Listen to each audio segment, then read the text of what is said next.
शिवाजी महाराजांच्या वडिलांचे नाव शहाजी राजे असे होते, तर आईचे नाव जिजाबाई होते. जिजाबाईंनी एक स्वप्न पाहिले, हिंदवी स्वराज्य स्थापन करण्याचे, आणि शिवाजी महाराजांनी ते पूर्ण केले.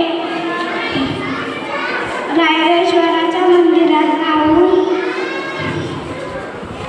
शिवाजी महाराजांनी हिंदवी स्वराज्य स्थापन करण्याची शपथ घेतली.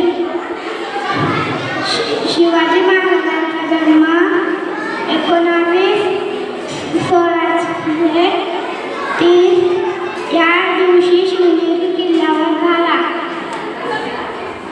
शिवाई देवीच्या नावावर त्यांचे